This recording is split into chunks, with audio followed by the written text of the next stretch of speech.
자, 우리 옆에 있는 분들과 손 붙잡고 이렇게 인사했으면 좋겠습니다. 오늘도 은혜 받읍시다.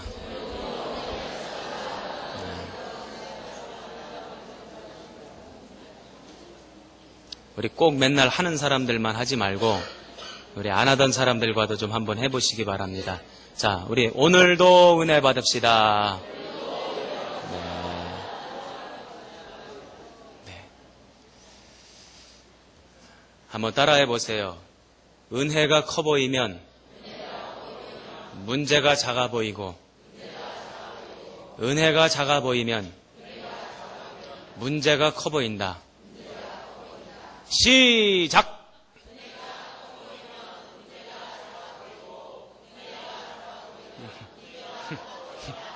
문제가 뭐 다시 안 해도 그 의미는 다 이해가 됐으리라 생각됩니다. 저와 여러분의 심령 가운데 은혜가 충만하면 문제가 작아 보이는 거예요. 그런데 은혜가 사라지면 별일 아니었던 것도 문제가 되고, 그것이 커지고, 그것 때문에 못 살겠고, 그것 때문에 고통스러워요. 그런데 내 속에 성령 충만, 은혜 충만하면 그전에는 태산과 같았던 것이 평지가 되는 그런 역사가 나타납니다. 그러므로 저와 여러분이 오늘도 예배 드릴 때 은혜 받으시기 바랍니다. 그것도 크게 충만하게 은혜 받으시기를 주님의 이름으로 축원합니다. 한 몇 주 전인 것 같습니다. 우리 평택 서지방 교역자 회의를 저 송탄의 장당동에 있는 하나비전 교회에서 교역자 회의로 모였어요. 그 송탄의 장당동이 아파트가 막 올라서 가는 데잖아요. 지금도 아파트가 계속해서 세워져 가는데 그 아파트 단지 한가운데에 교회를 아주 잘 쳤어요. 근데 그 하나비전 교회가 원래 어디 있던 교회냐면 고덕에 있던 교회입니다. 그 고덕이 지금 신도시가 된다고 해서 거기 살던 사람들이 다 보상받아가지고 나갔잖아요.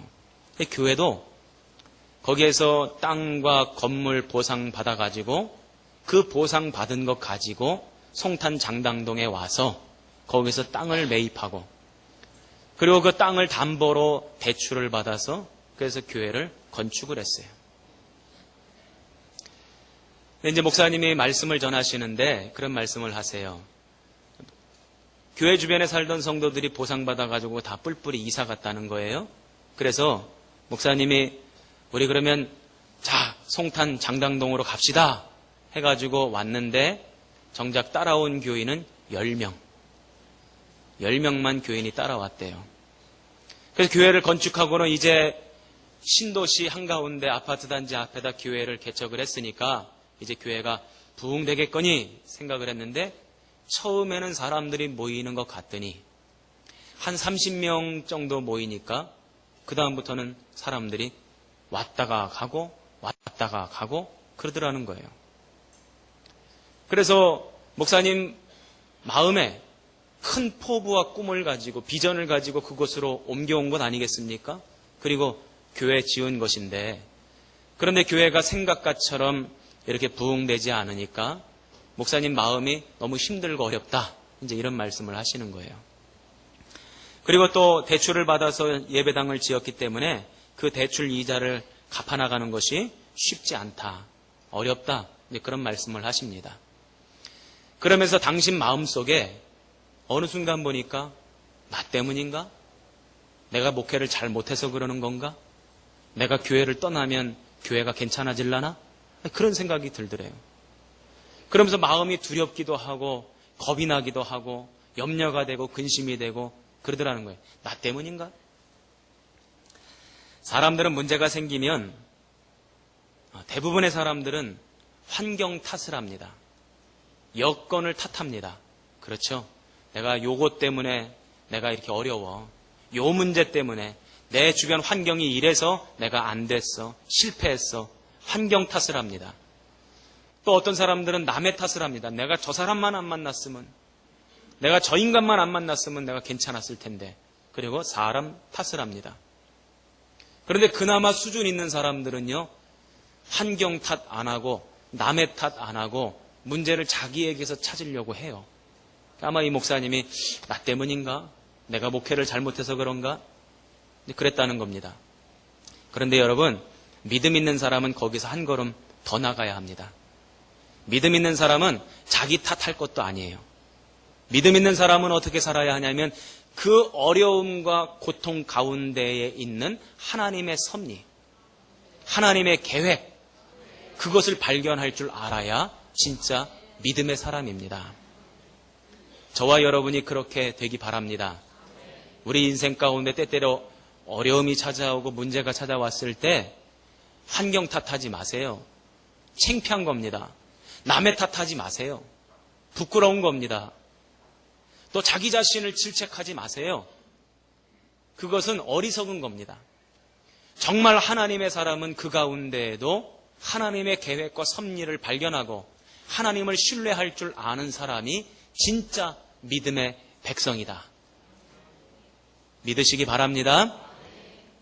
그런데 그 목사님이 그런 말씀을 하세요. 하루는 새벽에 기도를 하는데 너무너무 답답하고 속상한데 문득 하나님의 말씀이 떠오르더라는 거예요.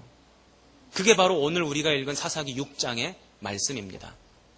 사사기 6장의 말씀이 뭡니까? 미디안이라고 하는 그 이방 족속 때문에 이스라엘이 괴롭힘을 당하고 그 가운데 기드온이라고 하는 사람이 아무것도 하지 못하고 주저앉아서 절망하고 있을 때에 하나님이 기드온에게 나타나셔서 뭐라고 말씀하셔요?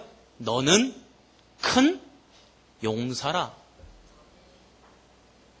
이 말씀을 읽고 그 목사님이 힘을 얻고 다시금 일어서서 목회를 열심히 해야 되겠다고 결단하게 되었답니다.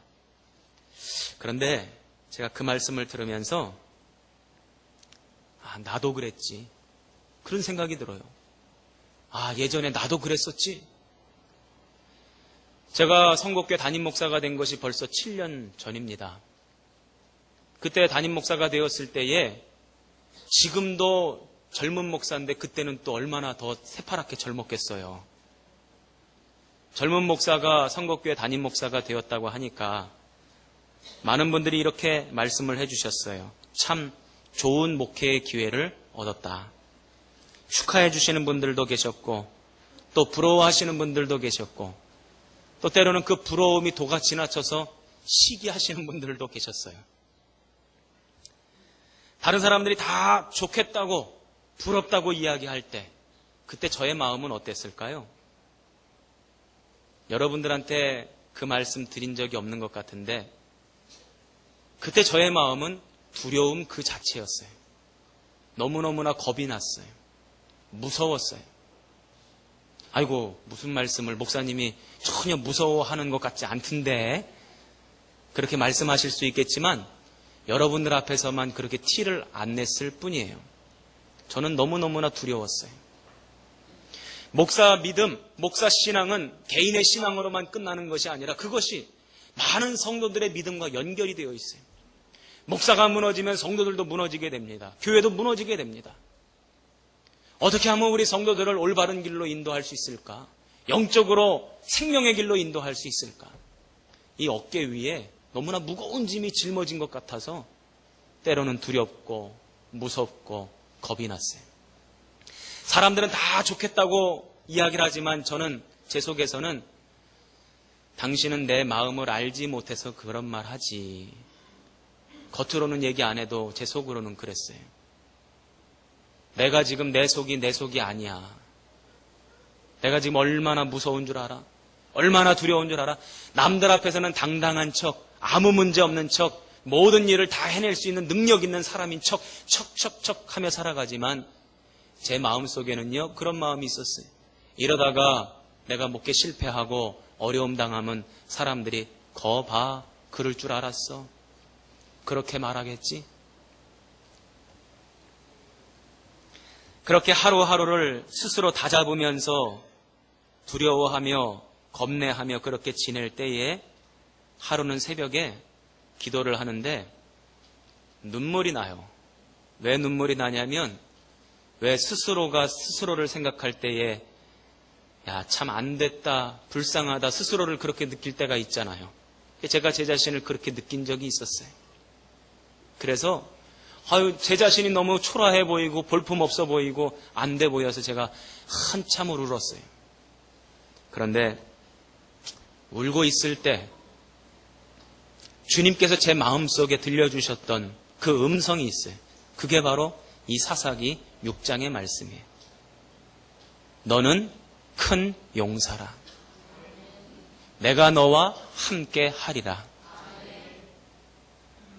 제가 그 말씀을 듣고 그래, 맞아. 내가 하려고 하니까 무섭고 내가 하려고 하니까 혹여나 내가 실수하면 어떻게 하나, 내가 문제가 나면 어떻게 하나, 어려움 당하면 어떻게 하나, 내가 하려고 하니까 너무나 겁이 나고 무서웠는데 그래, 목회는 하나님이 하시는 거지. 그 음성을 듣고 제가 힘을 얻고 다시 일어서서 지금 7년이라고 하는 세월이 흘러갔습니다. 구약 성경을 보면 이스라엘을 괴롭히는 두 족속이 나옵니다. 하나는 블레셋이고 하나는 미디안입니다. 이 블레셋 미디안 족속과 이스라엘이 갈등하고 대립하고 전쟁을 펼쳤던 것이 예전에만의 문제가 아니라 오늘날까지 계속해서 이어지고 있어요. 이 블레셋은 오늘날로 우리식 표현으로 바꿔 말하자면 팔레스타인입니다. 또 미디안은 오늘날로 말하자면 아랍 족속이에요. 그러니까 오늘날만 티격태격 싸운 게 아니라 바로 오래전서부터 이런 일이 계속해서 이어져 왔다는 것입니다. 때로는 무력으로 침공해서 이스라엘을 압제하기도 하고 때로는 영적으로 유혹해서 이스라엘이 넘어지게 만들기도 합니다. 그런데 오늘 기드온이 살던 시대에는 보니까 무력으로 이스라엘을 압제하던 시대예요. 전력상으로도 월등하게 차이가 납니다. 오늘 우리가 읽은 말씀 뒷부분에 보면 이런 얘기가 나와요. 기드온이 군대를 일으켜서 이스라엘을 치러 오는데 그 군사 숫자가 13만 5천 명. 그때의 기드온이 미디안과 대적하여 싸울 군사를 총동원하는데 여기서도 사람 끌어다가 저기서도 사람 끌어다가 가기 싫다는 사람 억지로 끌어다가 갖다 모아놓으니까 3만 2천 명. 13만 5천 대 3만 2천. 그런데 그 3만 2천 명 중에 싸우기 싫은 사람, 전쟁하기 싫은 사람은 돌아가라. 그랬더니 2만 2천 명이 돌아갔어요. 그래서 10,000명 남았네요. 그 10,000명을 물가로 데려갑니다. 그리고는 물 마시라고 했더니 갑옷도 무겁고 방패도 무겁고 칼도 무겁고 다 내팽개치고 물 먹는데 그냥 허겁지겁 개처럼 물 먹는 사람이 9,700명. 그 사람들도 다 돌려보내요. 그리고는 정작 전쟁터에 나가는 사람은 몇 명? 300명. 그러니 객관적인 전력으로 보더라도 절대적인 열세에 이스라엘이 놓여져 있었습니다.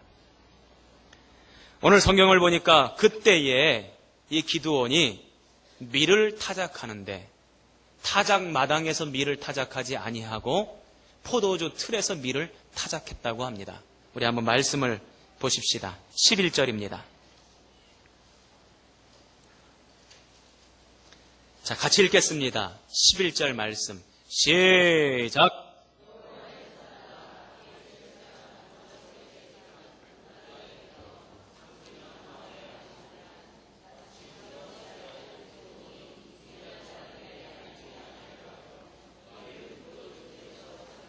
아멘.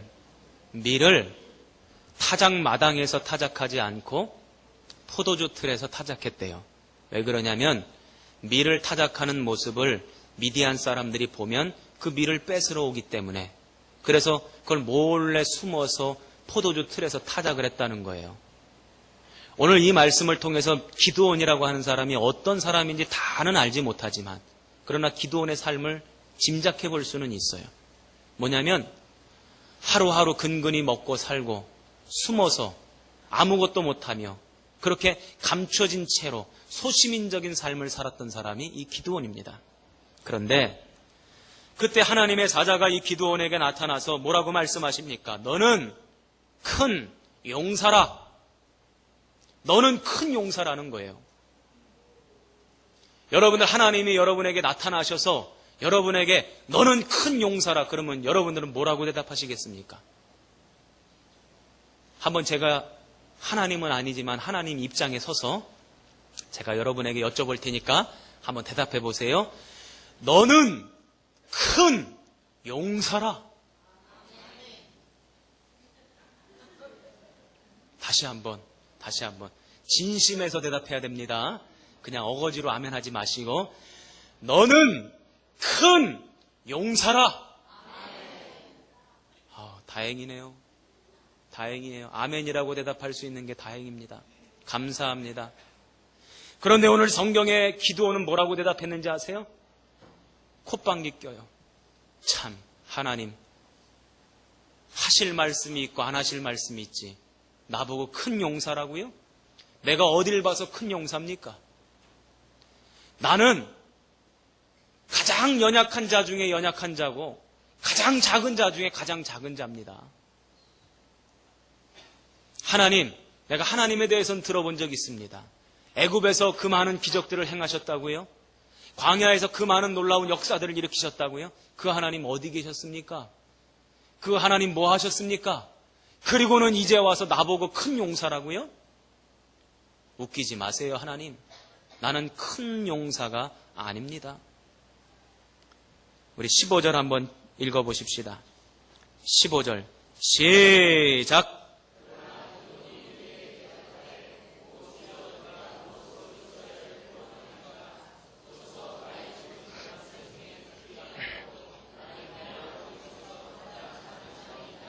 아멘.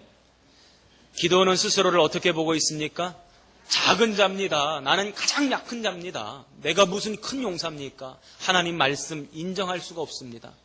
하나님이 나를 큰 용사라고 부르시는 거 그거 받아들일 수 없습니다. 하고 거부합니다. 사람들은 스스로 평가할 때에 대부분 자신이 지금 처한 환경, 여건, 직급, 돈을 얼마 버는가, 얼만큼 높아졌는가, 이것 가지고 자기 스스로를 평가할 때가 많아요. 세상도 그렇더라고요. 하다못해 사람이 교통사고 나서 다치고 또는 죽고 그러면 보상금이 어떻게 나오는가 봤더니 그 사람이 돈 평상시 얼마 벌었는가, 앞으로 나이 들어서 죽을 때까지 얼마 벌 건가, 이거를 계산해 가지고 보상금이 나와요. 그 사람의 가치를 돈으로 매기더라고요. 어느 위치에 있었는지 그것 가지고 매기더라고요. 여러분, 그런데 우리 하나님은 그것 가지고 우리를 평가하지 않으십니다. 우리는 돈을 많이 벌든 적게 벌든 높이 있든 낮이 있든 우리 하나님께서 우리를 어떻게 보시는지 아십니까? 천하 만물보다 귀한 존재로. 한번 가슴에 손을 얹고 이렇게 다짐해 보십시다. 나는 천하 만물보다 귀중한 존재다. 아멘.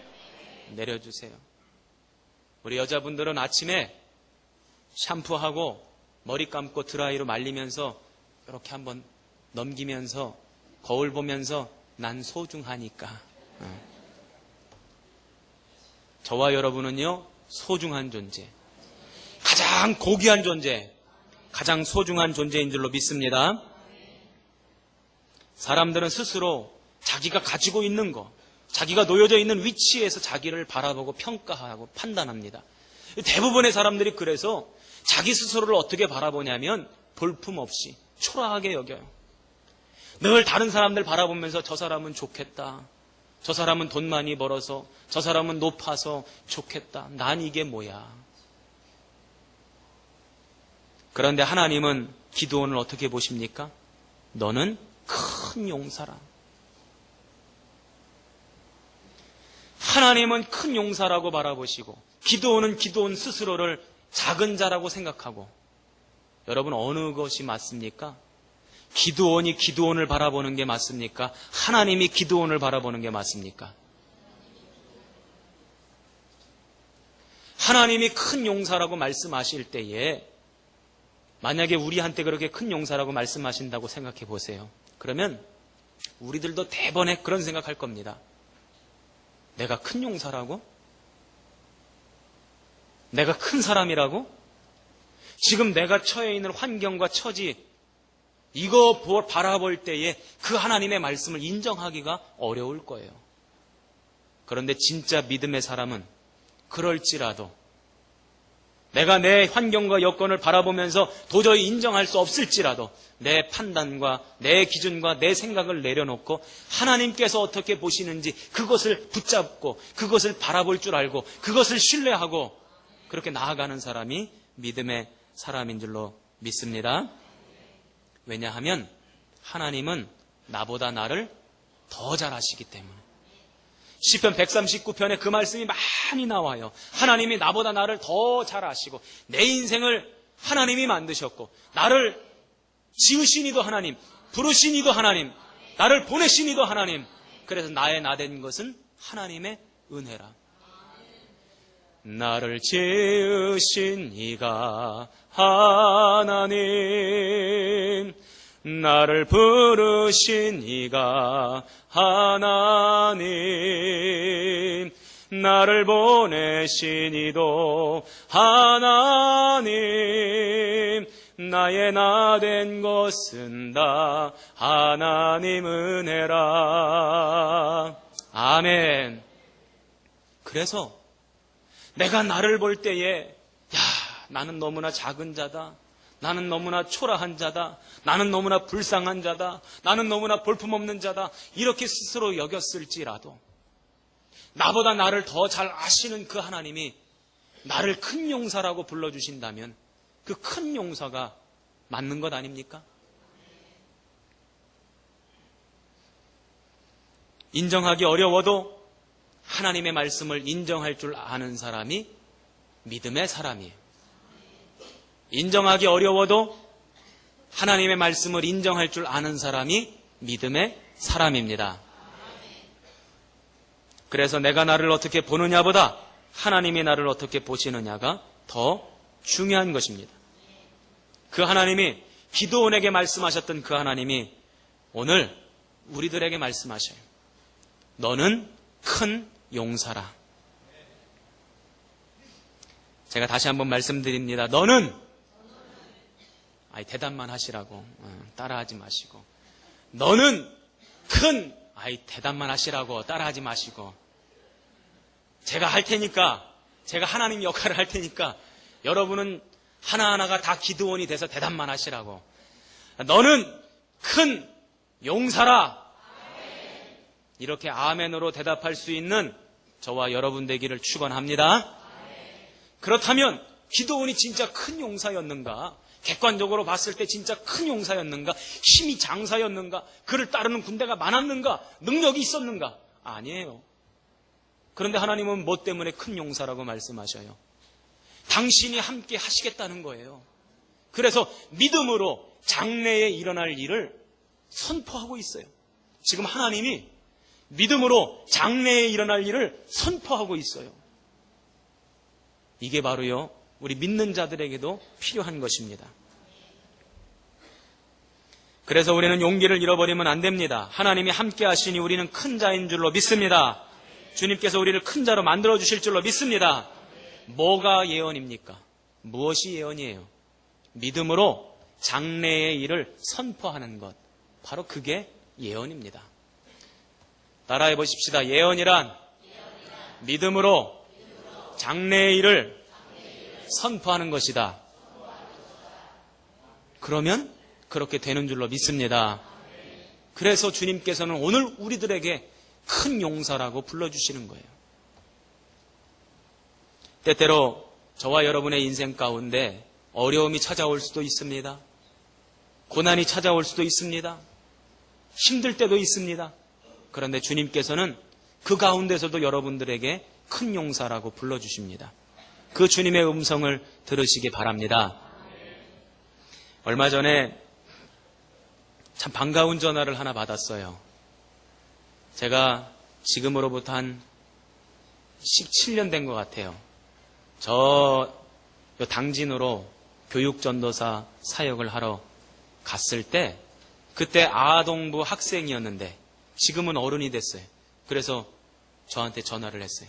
너무너무 반가워가지고 아이고 어떻게 지내냐고, 잘 지내냐고 그랬더니 지금 미국에 사는데 잠깐 한국에 나왔다가 내가 생각이 나가지고 교회 목사님한테 전화번호 좀 알아서 좀 달라 그래가지고 전화번호를 알아서 저한테 연락을 한 거예요.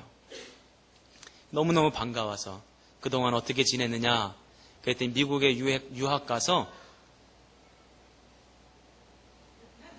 미국에 유학을 가가지고 갑자기 그 학교 이름이 생각이 안 나네. 프린스턴 대학교. 프린스턴 대학교를 졸업을 하고 미국에 있는 회사에 취직해서 지금 미국에서 살고 있다는 거예요. 프린스턴 대학교 그러니까 몇 사람만 감동하고 몇 사람은 다 몰라. 우리가 미국 대학교 그러면 그냥 하버드 대학교, 예일 대학교, 또 무슨 대학교, 또 콜롬비아 대학교, 또 무슨 대학교, 스탠퍼드 대학교, 이런 대학교들만 들어봤지 프린스턴은 잘 모르는데, 여러분 프린스턴이요, 미국 대학교 순위를 매기면 항상 1등 하는 대학교예요. 하버드보다도 1등 하는 대학교. 이제서 조금 느낌이 오나? 거기를 졸업하고는 미국의 큰 회사에 들어가서 지금 직장 생활하고 있다는 거예요. 얼마 있으면 결혼도 한다는 거예요. 그 얘기를 들으니까 제가 얼마나 좋은지, 그래서 아니 어떻게 그렇게 잘 됐대? 어떻게 그렇게 남 잘 된 일 이렇게 안 좋아해? 어떻게 이렇게 잘 됐대? 하고 제가 좋아했어요. 그랬더니 그 아이가 아니지, 이제 어른이 다 됐으니까 저한테 그래요. 전도사님이, 그때는 전도사였으니까 전도사님이 그때 저를 붙들고 하신 말씀이 있어요. 내가 뭐라 그랬는데 자기 보고 제가 큰 나무라 그랬대요. 저는 기억도 안 나요. 내가 큰 나무라고 그랬나? 그랬더니 큰 나무라 그랬대요. 그래서 제가 그런 말을 했는지 안 했는지 기억은 안 나지만 요즘에도 우리 교회 아이들 붙들어 놓고는 제가 거목이 되라 그러거든요. 그러니까 그때도 아마 그랬던 것 같아요. 자기한테 큰 나무라 그랬대요. 그때 스스로가 나는 당진에 사는 사람인데 시골 촌뜨기인데 무슨 큰 나무야, 무슨 큰 나무야, 그런 생각도 들기도 했지만 전도사님이 큰 나무라고 했으니까 큰 나무 돼야지. 그러고서는 큰 나무 되려고 꿈을 꾸고 살아가다 보니까 그 길로 걸어가게 되더라는 거예요.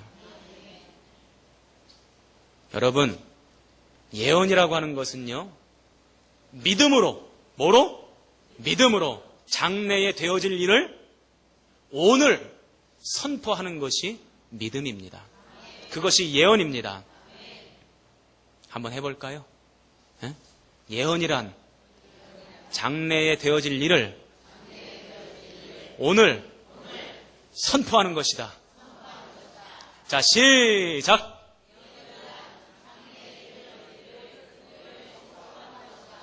네, 그래도 많이 똑똑해지셨어. 감사해요. 여러분, 그러므로 지금 내가 처한 환경, 처지, 여건, 내 주변에 펼쳐져 있는 여러 가지 일들, 그것 때문에 마음 졸이지 마세요. 그것 때문에 스스로를 볼품없는 인간으로 생각하지 마세요. 그것 때문에 아무것도 못하는 존재라고 스스로를 평가하지 마세요. 하나님은 오늘 저와 여러분에게 뭐라고 말씀하시냐면 너는 큰 용사라. 지금 우리에게 큰 용사라고 말씀하시는 그 하나님의 음성을 신뢰하고 인정하고 삶의 자리에서 승리하며 나아가는 저와 여러분 되시기를 주님의 이름으로 축원합니다.